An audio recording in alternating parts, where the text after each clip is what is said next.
Hey, Onion here, back with part 2 of 3.2 Final Fantasy XIV Online, Heaven Sword story, main story quest with all text audio. Alright, here we go. I must ask that you not breathe a word of this to any of the others at the Rising Stones, especially Flamin. I will brief Tataru on what we have learned, as well as Oriange. He may have insight into what the word told us. As for you, Onion, after all you have done, I would say you have earned a rest. Ah, but speaking of well-earned rewards, I received a missive from Sarah Merrick while you were away. 'Twould seem he is planning a ceremony of some sort, and would like you to attend. He did not divulge the details, preferring instead to explain in person. Mayhap you should pay him a visit? Ah, Mistress Full Play. The Lord Commander left instructions that you were to be shown inside.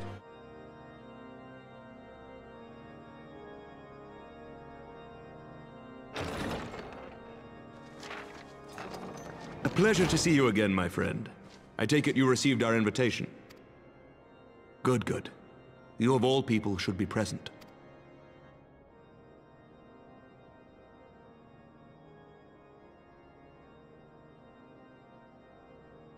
When the true brothers of the faith seized control of the vault, I feared the worst. Yet in adversity were we blessed with the promise of peace between man and dragon, through Vidofnir's timely rescue of an innocent child. Timely, I say, though miraculous or providential might better describe the event. The gods themselves could not have devised a more fitting symbol of hope. Needless to say, we could scarce let such an opportunity pass us by. Which is why I set about making formal arrangements for a peace conference between our peoples.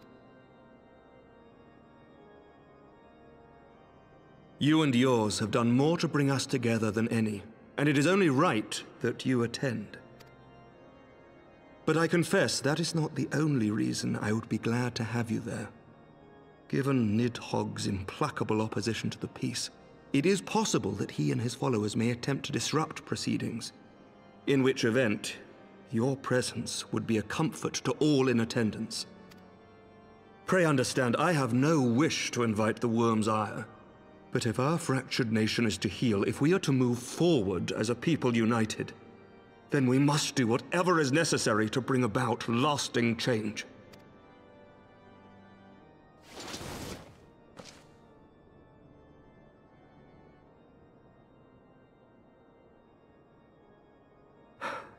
"'Tis nothing, 'tis nothing. Lucia cautioned me against giving vent to my passions, lest my wounds reopen. It has not been easy reaching out to our opponents in Ishgard, many of whom sympathized with the actions of the true brothers. But in so doing, we have limited the influence of the zealots. The people are ready, my friend. This conference must go ahead.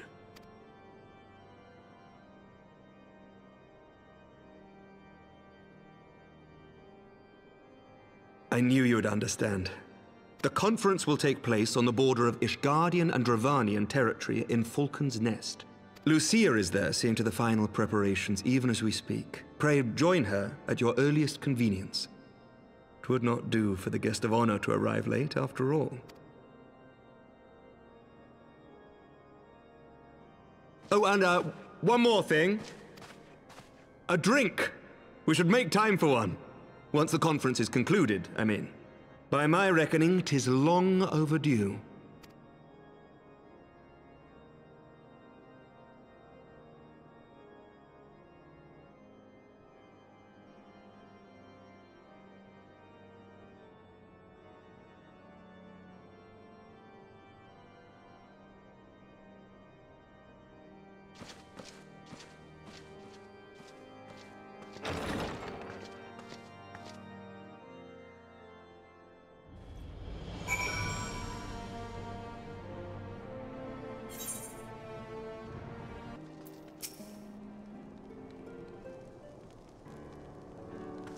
The Lord Commander said you would come, Onion.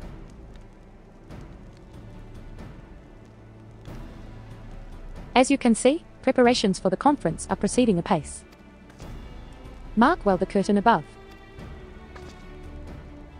It conceals a relief that will be unveiled during the conference. The Masons' Labor Day and night to see it finished on schedule. Sir Emeric wanted a symbol which would endure long after this conference is concluded. I think he will be pleased with the result. 'Twas not my war, but I made it mine, and to see it draw closer to a resolution fills me with a strange hope. His faith is infectious, is it not? His certainty that we can be better than we are. Forgive me, I am rambling. You must be tired from your journey. Go, rest. I will not keep you.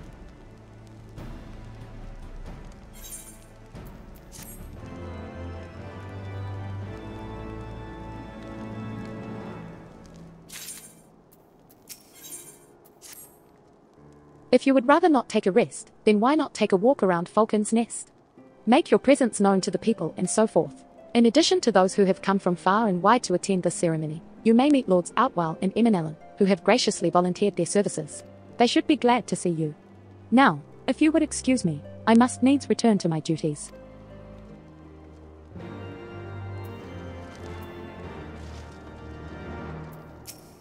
I am glad to see that the rumors were true. Well met, Mistress Full Play, and fear not, I've no intention of begging your aid with this or that. Everything appears to be in order. My only lingering concern is that one of the convictors might not have been informed of our plans. As I recall, Vidofnir may pass directly over their encampment. The last thing we need is a glory-seeking nobleman attempting to slay a Dravanian ambassador to a peace conference.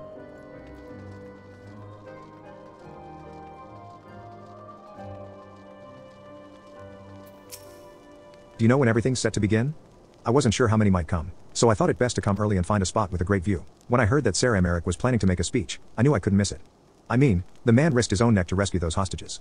How often do we get heroes like that in this day and age? And he's more than a fighter, too. He's a thinker, he is. He's got plans to better our lives. To change things. And he'll do it, by the Fury. Me and my friends and family, we all believe he can do it.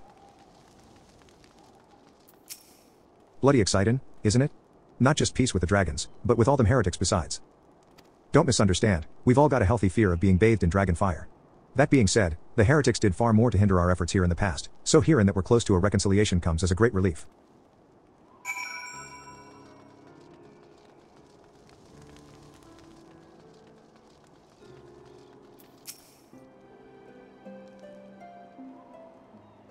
How much has changed since we fought alongside each other in the vault? If you had told me then that we would soon be hosting a peace conference, I would have thought you a naive fool. Yet here we are, preparing to make that fantasy a reality. Ha, and here I am, laboring to make it so.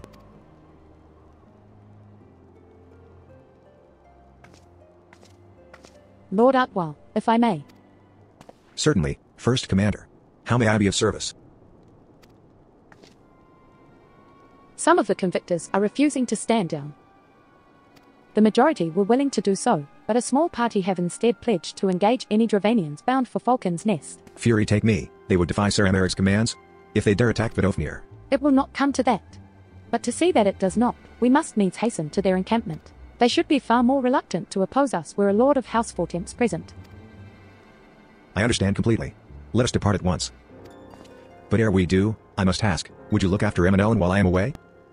As you know, he has ever been an impulsive, changeable child, but recently he seems to have been suffering from a bout of melancholy. I thought to lift his spirits by having him assist with guard duty, a simple but honorable charge, unlikely to expose him to danger given the presence of so many other knights. Alas, he has taken no interest, and I fear he may abandon his post in my absence. All I ask is that you keep an eye on him until I return, exhausting though that may be. Thank you, my friend. I promise we will not be long.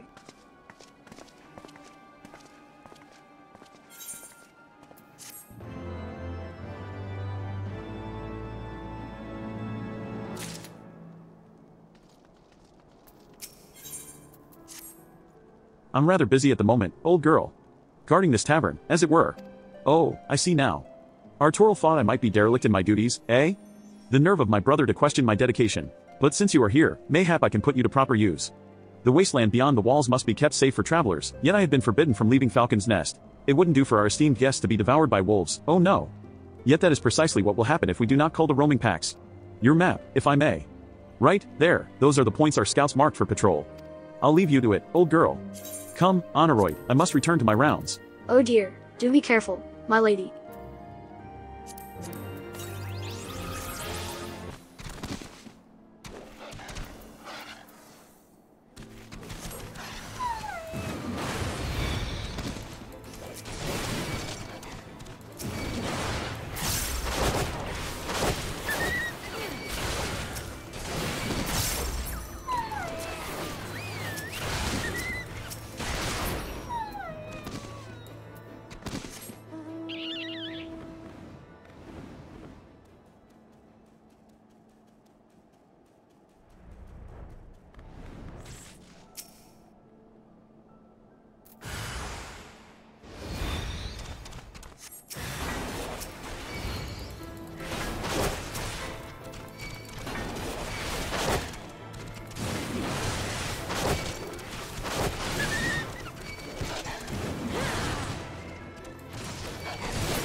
Onion full play, Wolfsbane. It pleases me to inform you that I have completed my rounds, and that all is well in Falcon's Nest. Oh, and there was a grizzled fellow looking for you. You know, the one who made that arsonist confess. Clever, that. Thancred, was it? He was asking after you. Anyway, once I noticed the garish weapons he was sporting, I deemed it a waste to leave him be. I dispatched him to an area I neglected to mark on your map. Yes, this one. If you hurry, he might still be there. Fancy meeting you here, Onion. 'Twas fortunate I came when I did. These two would not have fared well against the wolves on their own. The young lord wasted no time taking advantage of you, did he? And me, I suppose. Let us return to Falcon's Nest, then, and see what other thrilling tasks he may have for us.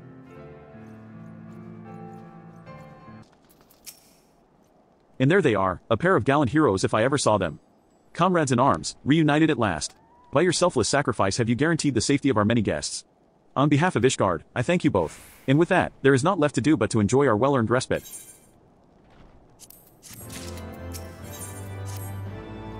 Oh, and this should of course go without saying, but let's keep those last few favors between us, yes. Arturo wouldn't understand. Right, then, the first floor of those barracks has been converted into a tavern for the duration of the conference. Why don't you go and have something to eat? For once, a suggestion with which I agree. Go on ahead, Onion. I will join you anon.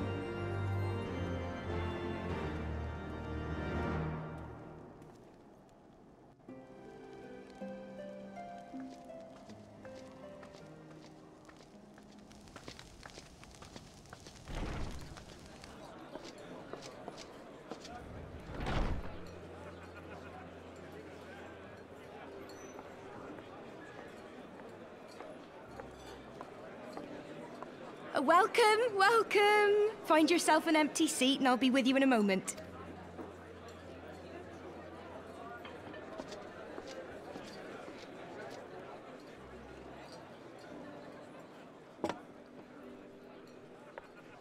Cold out, isn't it?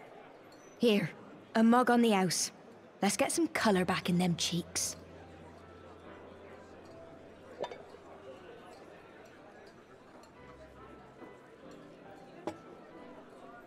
Afraid food will be a bit longer than usual. We've got a lot of hungry folk to feed, what with the conference and all.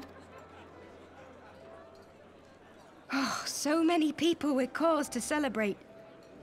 To think there could be peace in our time, after all them years of fighting. When I heard about the conference, I knew I had to come. I knew I had to be here, to do my bit. My husband, he died fighting the dragons, you see. And here we are, about to break bread with him.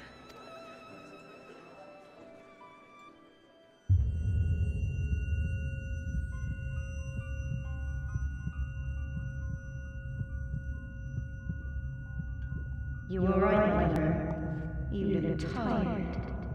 Reckon you could do with a good long rest? After all you've done, I'd say you've earned it.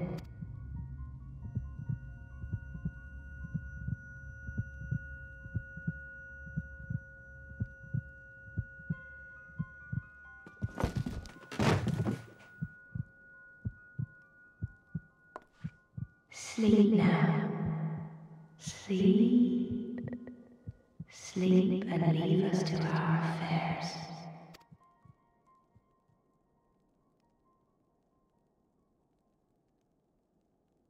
This was never your fight.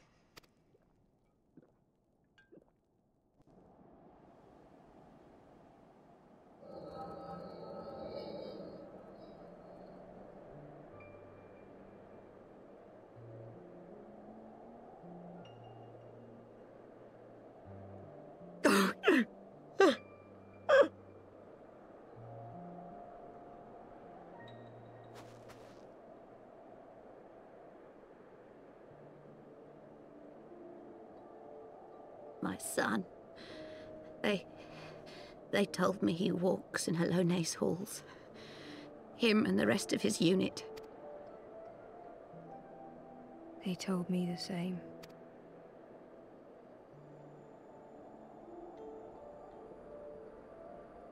I expect they think it's comforting. Every time I come, I cry. I cannot bear to remember. Yet that is what they would have us do. Accept this truth for the sake of peace. Bury the past and look to the future. But he was my future. My flesh and blood. My heart.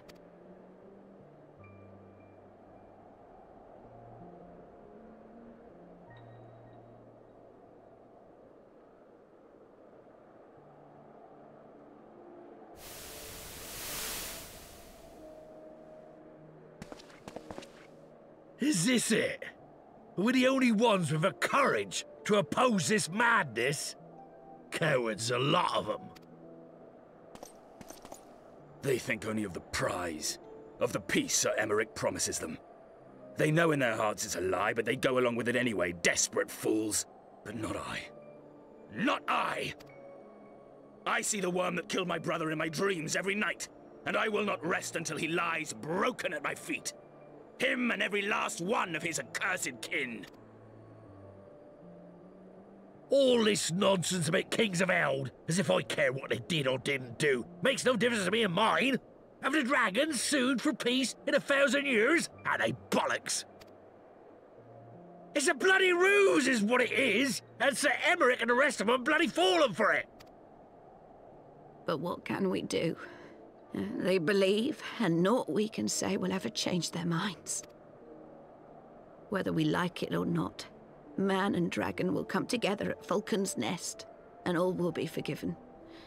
Forgiven and forgotten.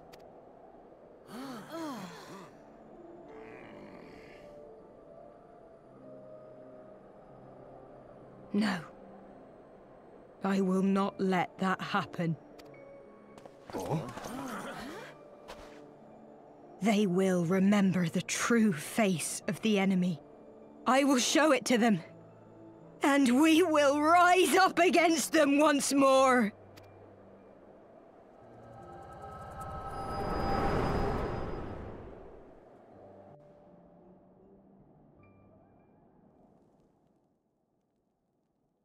Hey! Hey! This is no time for napping.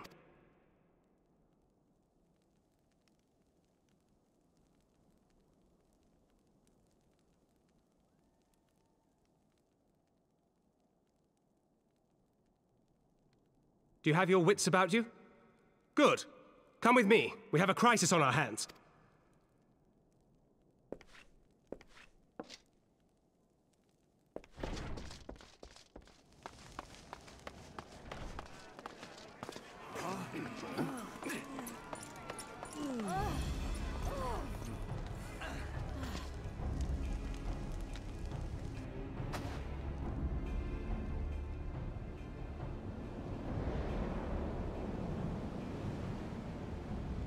Hear me, brothers and sisters. Do not be fooled by the honeyed words of the Dravarnians. The peace they promise is but a prelude to slaughter. Remember your husbands and wives never returned from war. Your children torn apart by fang and claw. All your loved ones shown no mercy. Does not your heart cry out for vengeance? Your blood boil at the injustice? Remember the face of your enemy, brothers and sisters. Remember it, and strike back!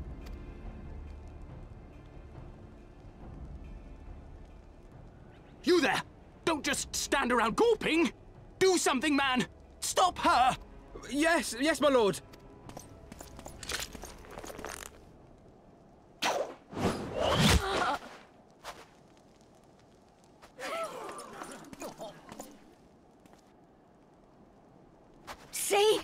See here the true nature of the Highborn. With lies and deception they lead us to our doom. And dare we raise our voices in dissent? Death is our reward. This is the choice they have given us, brothers and sisters. Death by dragon's fang, or death by nobleman's command. Death to all we hold dear. I spit on your choices, nobleman! You will take no more from me! No more! No more!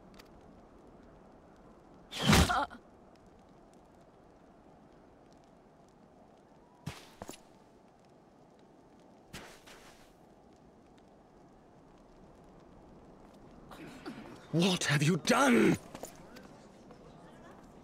I only did as you ordered, my lord.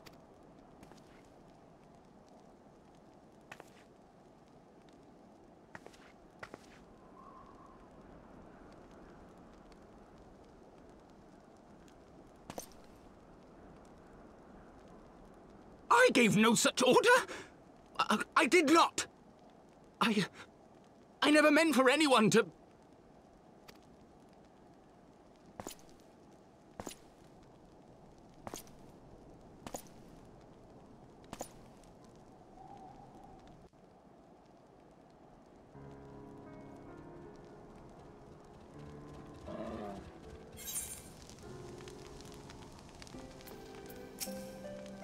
I dare say that could not have played out any worse, given that the First Commander and Lord Artoral are not here to take control of the situation. I spoke with a messenger who said that they would be returning shortly, but until they do, naught will be done. Lord Eminellan has retreated to the barracks and is refusing to speak to anyone. Therefore it falls to us to ensure that order has been fully restored. Come, let us walk the streets and speak with the people.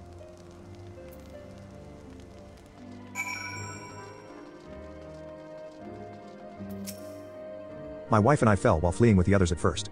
The Kyurgens tended to our bruises afterwards. Those mad fools have ruined everything, and for what?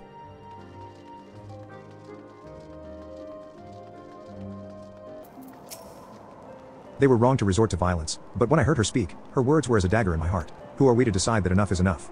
That their calls for justice can never be answered? Will this be the end of it, or will there be others like them and the True Brothers? I do not want to bear steel against my kinsmen ever again. I do not know if I even can.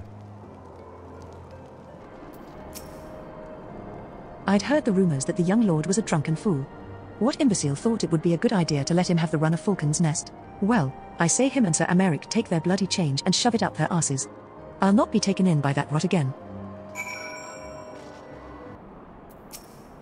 Well, what say you?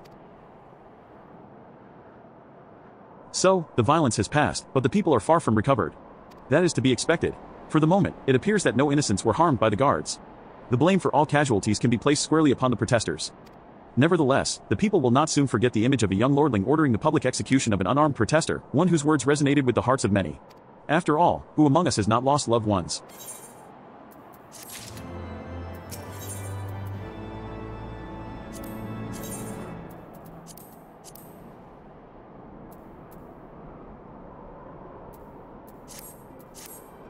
Lord Artoral and the First Commander should have returned by now. To the tavern, then.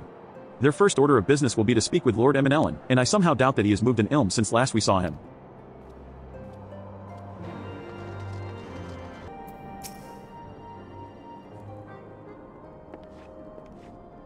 My apologies, Onion. I bear full responsibility for this debacle. There will be time for that later. I, for one, am more concerned about picking up the pieces. What do we know? According to initial reports, the protest was orchestrated by the young woman whom Lord Eminellan ordered shot. She and her conspirators infiltrated Falcon's Nest posing as servants and guests. Several were taken alive. Others resisted and were struck down. Still others took their own lives. Our forces suffered casualties as well, but by the grace of the Fury, no civilians were seriously injured.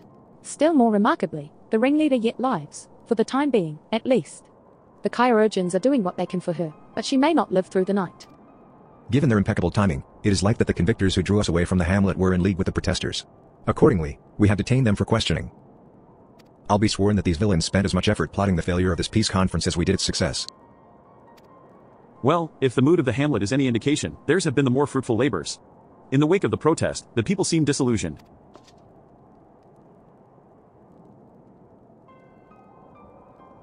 You spoke with them, then? I see. Sir Americ placed his trust in me. It will be difficult to explain what has happened here. Remember how far we have come, First Commander. The people's faith may be shaken, but we convinced them before, and will do so again, if we can but find a means to remind them, to show them once more the promise that change holds for all, then this tragedy too shall pass into the past. We must pray that you are right. Nevertheless, for the time being, I have no choice but to suspend the peace conference, pending Sir Americ's final decision. Under the circumstances, I cannot leave Falcon's Nest. Onion, will you deliver my report to the Lord Commander in my stead? Get up, Ellen. You're going with her. Go on without me. I was not asking. You will answer for your actions. In person. Is that clear? Yes, my lord. Come, Honoroid. Your manservant is not here. In fact, I have not seen him for some time. Honoroid. Honoroid. I could have sworn he was.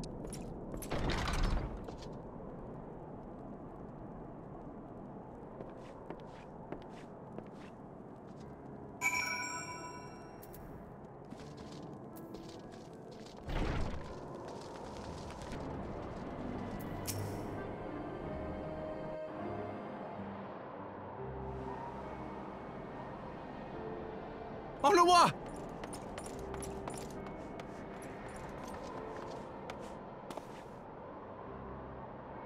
No, no! What have they done to you? Onawa! Onawa!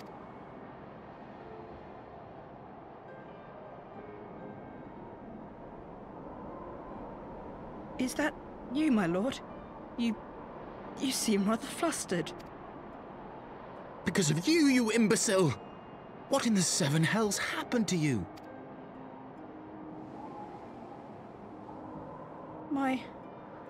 My apologies.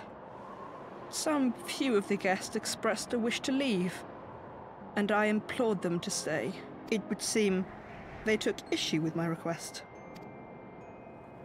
Oh, gods forgive me. If I had only been more careful with my words.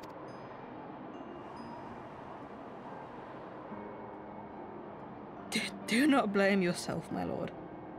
I know that you and your brother have Ishgard's best interests at heart. That poor woman. She lives in the past, clinging to the memories of the lost. But the future holds so much promise, so much joy. And you know that better than any.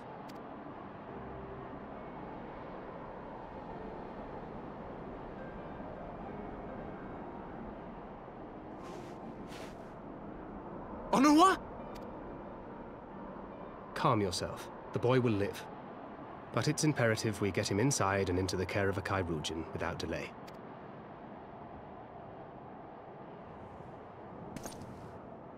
Oh, we were so close! Why does it all have to fall to pieces? Don't they want to live in peace? Don't they want to be happy? We all want the same thing! And still it falls to pieces! Tell me, what was I supposed to do? Someone, anyone, tell me, what was I supposed to do?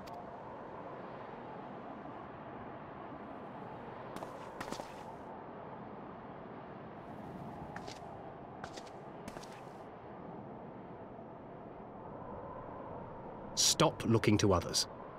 You make your choice and you live with the consequences.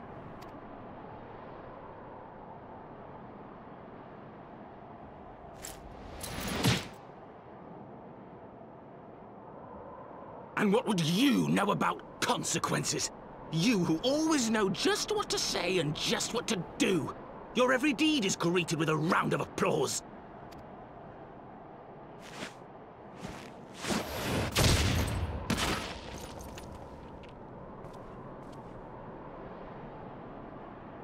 You know nothing about me. I have fought tooth and nail for the people I hold dear. Done everything in my power to save them. And I have failed. Learn to live with it. I have.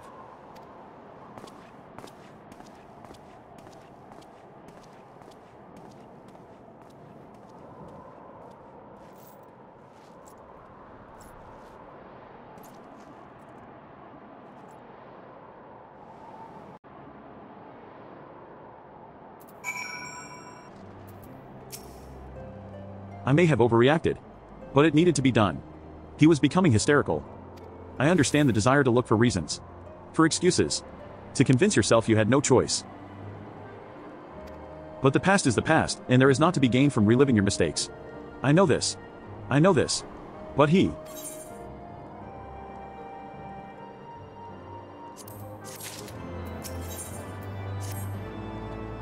I have no desire to wait for the lordling to emerge from his puddle of self-pity. We have important matters to attend to in Ishgard.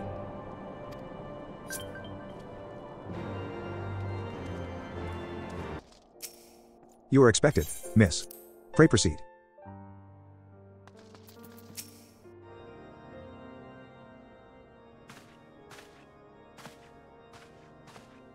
Word of the demonstration and its resolution outstripped you, Onion.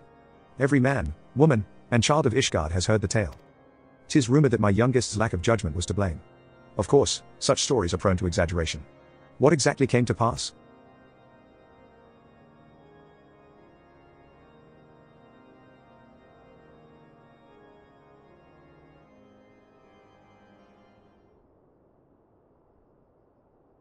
I see. So that is the truth of it. Regardless of his intent, the result is undeniable. He has furthered the cause of these misguided few who cannot let go of the past. In an instant, the delicate peace we were poised to forge is once more beyond us. To dwell so deeply on the war and the vengeance it begets, only for that too to be taken away, is it any wonder that they were left bereft?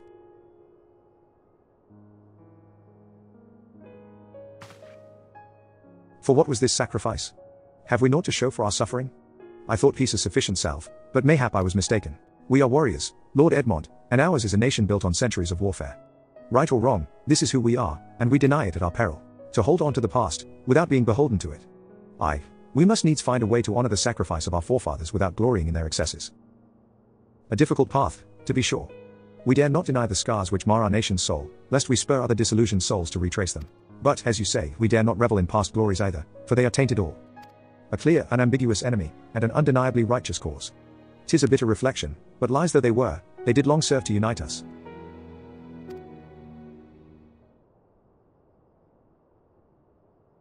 No truth will ever serve as well, I fear. Yet, we are not without options.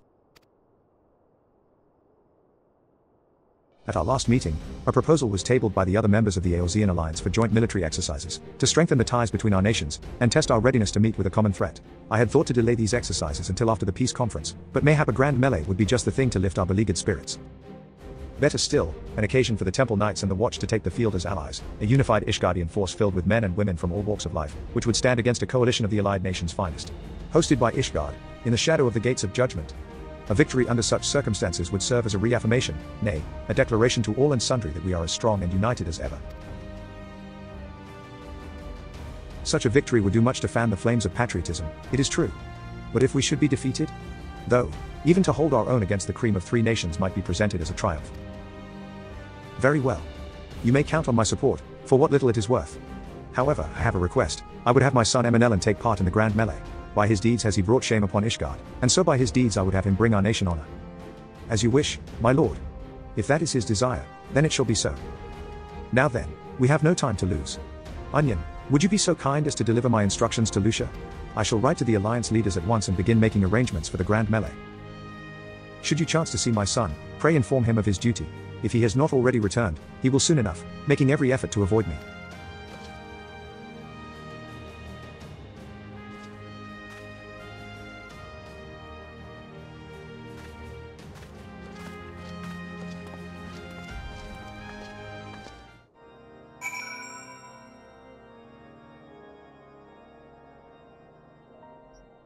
Alright, I'm gonna pause it here just to cut this one down, and we'll join you in the next one. Thanks.